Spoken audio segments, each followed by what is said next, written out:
नमस्कार साथियों, Neeraj career institute की हिंदी कक्षा में आप सभी का स्वागत है। साथियों, हमने पिछली कक्षा में चर्चा की थी कि संज्ञा क्या है, संज्ञा के कितने भेद हैं और उनके नाम क्या क्या हैं। तो संज्ञा क्या है?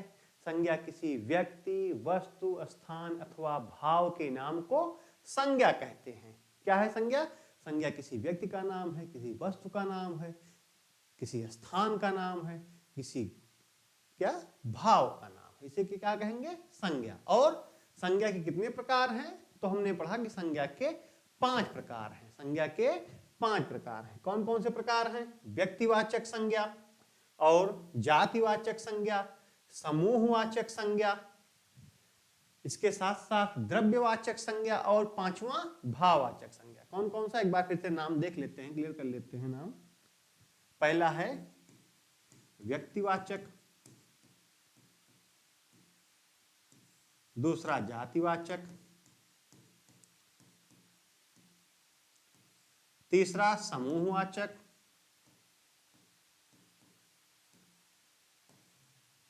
चौथा द्रव्यवाचक,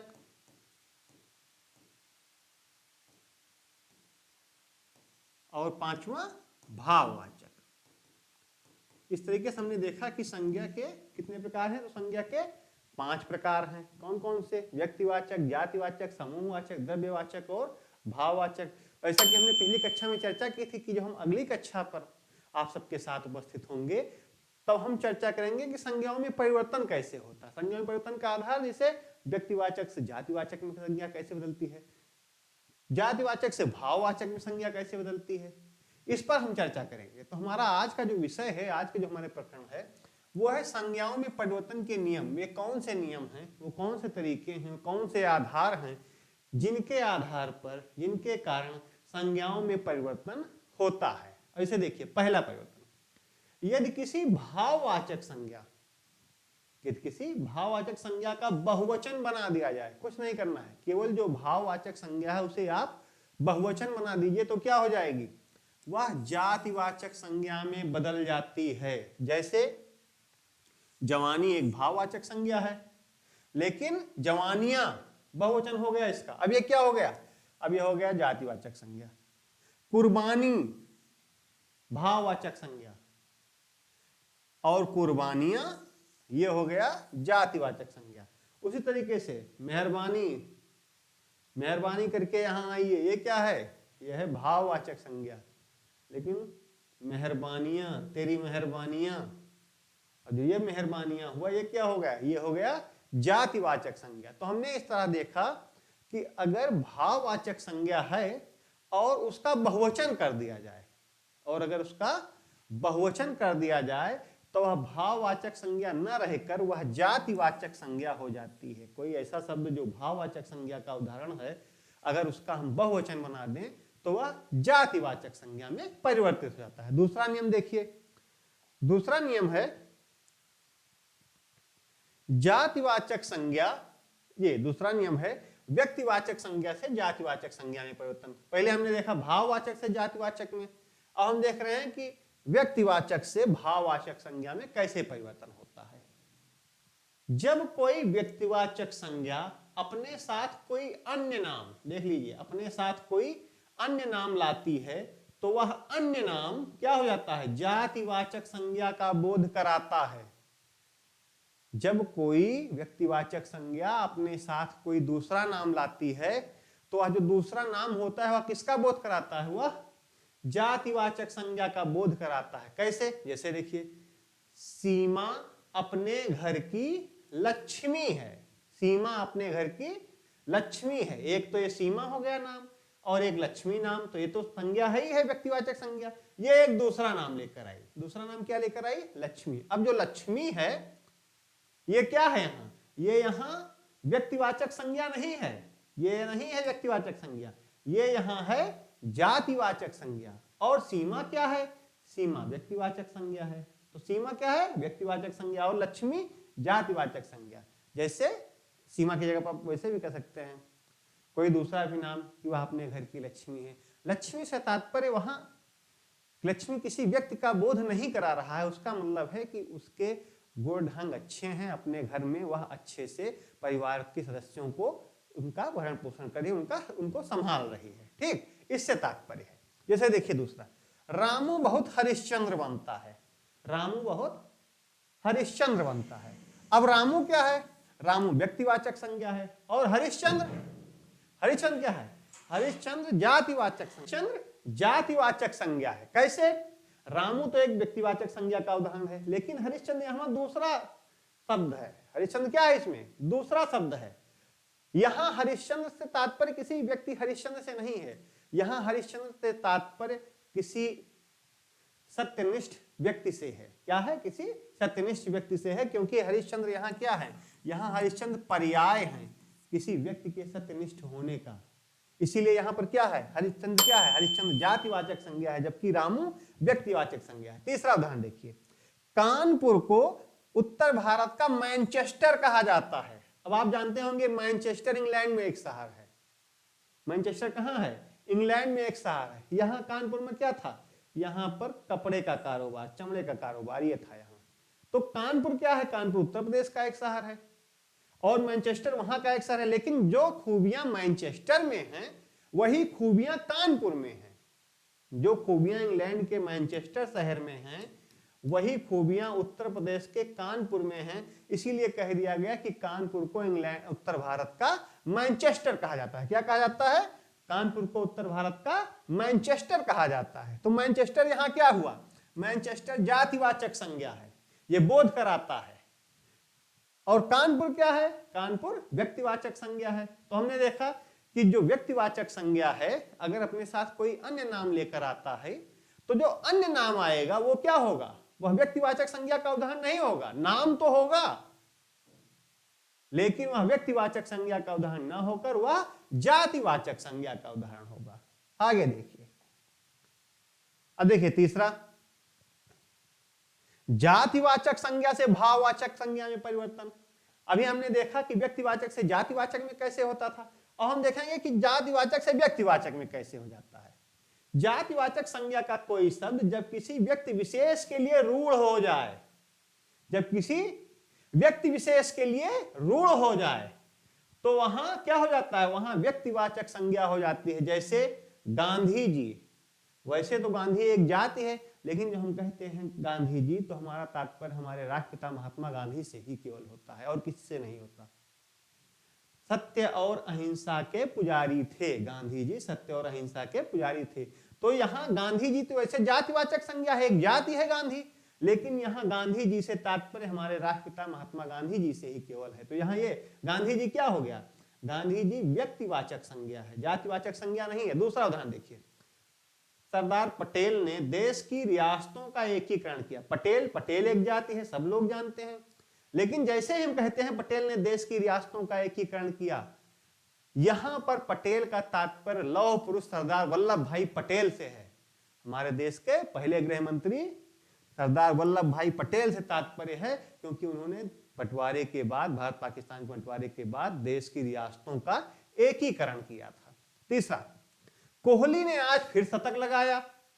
कोहली भी एक जाति है, लेकिन हम जैसे कहते हैं कि कोहली ने आज फिर शतक लगाया, हमारे दिमाग में केवल एक छवि उभरती है और वह छवि होती है विराट कोहली। यहां पर कोई और कोहली नहीं होता, यहां पर क्या होता है? विराट कोहली ही एक छवि उतरती है। इसीलिए कोहली यहां क्या है? कोहली व्यक्तिवाचक संज्ञा क्या है? पटेल क्या है? पटेल व्यक्तिवाचक संज्ञा है। गांधी जी क्या है? गांधी जी व्यक्तिवाचक संज्ञा है। जबकि ये तीनों क्या है? ये जातिवाचक शब्द हैं, जातिवाचक संज्ञा के हैं, लेकिन यहां पर ये आरूढ़ हो गए हैं। यहां पर गांधी जी का मतलब महात्मा गांधी है, सरदार पटेल का मतलब सरदार वल्लभ भाई पटेल से है, और कोहली से तात्पर्य विराट कोहली से है। अगला देखिए परिवर्तन, जातिवाचक संज्ञा से भाववाचक संज्ञा में परिवर्तन। जातिवाचक संज्ञा कैसे भाववाचक संज्ञा में बदल जाती है? मनुष्य जातिवाचक संज्ञा है, और मनुष्यता क्या हो गया? भाववाचक संज्ञा। मित्र जातिवाचक, मित्रता भाववाचक, लड़का जान ही रहे हैं जातिवाचक, लेकिन लड़कपन भाववाचक। भाई अगर है तो जातिवाचक है, लेकिन भाईचारा, एक में ही लिखा हो तो भाईचारा, अलग अलग लिखा हो तो भाई और चारा। फिर देखिए बूढ़ा, बूढ़ा क्या है, बूढ़ा जातिवाचक है, लेकिन बुढ़ापा, बुढ़ापा क्या है, बुढ़ापा भाववाचक है। अब जब हमने देखा था कि भाववाचक से जातिवाचक में कैसे बदले थे, भाववाचक संज्ञा को अगर बहुवचन बना दिया जाता है तो वह क्या हो जाती है, जातिवाचक। इसे बताया था, जवानी का जवानियां, कुर्बानी का कुर्बानियां, कुर्बानियां क्या होता है, जातिवाचक संज्ञा। लेकिन अगर आपको ये बदलना है तो आपको इसमें जोड़ देना पड़ेगा प्रत्यय, प्रत्यय जोड़ देंगे और ये बन जाएगा जो जातिवाचक संज्ञा है, आप उसमें प्रत्यय जोड़ेंगे और प्रत्यय जोड़ने पर जो आपको नया शब्द प्राप्त होगा वह किसका होगा, वह भाववाचक संज्ञा का उदाहरण होगा। आगे देखिए सर्वनाम से कैसे भाववाचक संज्ञा बदलती है, कैसे परिवर्तन होता है संज्ञा सर्वनाम का। अपना, अपना क्या है, अपना सर्वनाम है, लेकिन अपनापन या अपनत्व, अपनापन या अपनत्व ये क्या हो गया, भाववाचक संज्ञा। पराया, पराया से भाववाचक संज्ञा क्या बनेगी, परायापन। सर्व से सर्वस्व, सब कुछ। मम से ममत्व या ममता, मां की ममता, ये कहां से बना है, सर्वनाम है मम, वहां से अहम, सर्वनाम है अहम ब्रह्मास्मि। भीष्म साहिनी की रचना है अहम ब्रह्मास्मि। परीक्षा में कई बार पूछा गया है अहम ब्रह्मास्मि किसकी रचना है, तो अहम ब्रह्मास्मि भीष्म साहिनी की रचना है। यहां देखिए इससे जो शब्द बना भाववाचक संज्ञा का वो है अहंकार, अहम से अहंकार। ठीक, आगे देखिए कैसे परिवर्तन होता है, विशेषण से कैसे बनता है, विशेषण से भाववाचक संज्ञा। देखिए अच्छा विशेषण है, अच्छाई, अच्छाई हमेशा जीतती है। अब यहां अच्छाई क्या है, अच्छाई भाववाचक संज्ञा है, बुराई हमेशा हारती है, बुराई क्या है, बुराई भाववाचक संज्ञा है। ठीक, मधुर, मधुर से मधुरता, माधुर्य दोनों होता है, चाहे मधुरता हो और चाहे माधुर्य हो। खट्टा और खटास, आम खट्टा है, अब यहां खट्टा क्या है, विशेषण है, लेकिन रिश्तों में खटास आई, अब यहां जो खटास शब्द है ये भाववाचक संज्ञा का उदाहरण है। आगे देखिए भाषा, भाषा क्या है, विशेषण। और भाषाई, भाषाई क्या है, भाषाई भाववाचक संज्ञा है, भाषाई आधार पर, भाषाई लोग, ये क्या है, भाववाचक संज्ञा का उदाहरण है। अब देखेंगे क्रिया से कैसे भाववाचक संज्ञा बनती है। कोई भी क्रिया ले लीजिए, क्रिया के शब्दों में ना लगाकर अधिकतर हम बना देते हैं एक नया शब्द, वैसे ही तद्धित प्रत्यय में पढ़ना, पढ़ाई, लड़ना, भाववाचक संज्ञा क्या हो गया, लड़ाई, हंसना, हंसी। एक बात फिर से स्पष्ट कर लीजिए सब लोग, कई जगह पर ये गलती हो ही जाती है, खासतौर पर प्रिंटिंग में भी बहुत होने लगी है कि जब भी हम हंसना लिखेंगे तो हंस, हंसना, ये अनुनासिक ही लिखेंगे, अनुस्वार नहीं लिखेंगे। बहुत लोग हंसना को हंसना लिख देते हैं, तो यहां आप ऐसी भूल न कीजिएगा, हंसना को हंसना ही रहने दीजिएगा, हंसना को हंसना ना कीजिएगा। घबराना, घबराहट, घबराना किसमें बदल गया, घबराहट में। कमाना, कमाना किसमें बदल गया, कमाने में, किसमें, कमाई में। जैसे पिसाना, पिसाई में, डराना, डराई में, ये शब्द भी आ जाता है। ठीक, अब देखिए अव्यय में कैसे परिवर्तन होता है। अव्यय का अर्थ आप लोग जानते ही हैं, वह जिसका कुछ भी व्यय ना हो लेकिन अर्थ में अपना, वाक्य में अपना अर्थ डाल दे, उसकी भूमिका उसमें साबित हो जाए। जैसे नजदीक, हम दोनों लोगों का घर नजदीक ही है, नजदीकी, वो उनके बहुत नजदीकी हैं, मतलब बहुत करीबी हैं, उन दोनों की आपसी मित्रता बहुत प्रगाढ़ है। शीघ्र, जल्दी से, शीघ्रता, जल्दी। और क्या हुआ, शाबाश, जब कोई अच्छा काम करता है उसे जो शाबाशी दी जाती है वो शाबाश, जिसका शाबाशी रहेगा। वाह वाह, बहुत अच्छा, वाह वाह का क्या हुआ, वाहवाही मिली, उसे वाहवाही मिली, लोगों से, दर्शकों से उसे अपने अभिनय पर वाहवाही मिली, लोग वाह वाह कहे उठे, तो क्या हुआ, वाह वाह अव्यय है और वाहवाही भाववाचक संज्ञा है। धिक, किसी गलत कार्य के लिए किसी को अगर धिक कहा जाता है तो अव्यय होता है, लेकिन उसी को हम लिखेंगे धिक्कार। धिक्कार है ऐसी प्रतिभा पर, धिक्कार है ऐसे अभिनय पर, धिक्कार है ऐसे कार्य पर। तो जो धिक्कार है ये क्या है? ये भाववाचक संज्ञा का उदाहरण है। आगे देखिए, यह है व्यक्तिवाचक संज्ञा से भाववाचक संज्ञा। व्यक्तिवाचक संज्ञा से भाववाचक संज्ञा में कैसे परिवर्तन होता है? देखिए, जैसे भारत, भारत क्या है? व्यक्तिवाचक संज्ञा है, और इससे भाववाचक क्या हुआ? भारतीय। क्या हुआ? भारतीय। भारत में रहने वाले लोग भारतीय, पाकिस्तान में रहने वाले लोग पाकिस्तानी, श्रीलंका में रहने वाले लोग श्रीलंकाई, बांग्लादेश में रहने वाले लोग बांग्लादेशी। राम, राम एक व्यक्तिवाचक संज्ञा है, और जब बनता है रामत्व, दुनिया आज राम का रामत्व देखेगी, तो जो रामत्व शब्द है ये क्या है? भाववाचक संज्ञा। रावण, रावण से रावणत्व। और हिटलर, हिटलर से क्या होता है? हिटलर शाही। ऐसे ही एक शब्द बनता है अधिकारियों के लिए, खासकर सरकारी अधिकारियों के लिए। क्या कहा जाता है उनको? उनको कहा जाता है नौकरशाह। क्या कहा जाता है? नौकरशाह। और जो शब्द बनता है वो बनता है नौकरशाही। नौकरशाही में हुआ आमूलचूल परिवर्तन, मतलब बहुत से सरकारी अधिकारियों के, खासकर ऊंचे वर्ग वाले अधिकारियों के क्या हुए? तबादले कर दिए गए हैं, इधर से उधर कर दिया गया है। तो यहां नौकरशाही क्या है? नौकरशाही भाववाचक संज्ञा है, और नौकरशाह व्यक्तिवाचक संज्ञा है। क्या है? व्यक्तिवाचक संज्ञा।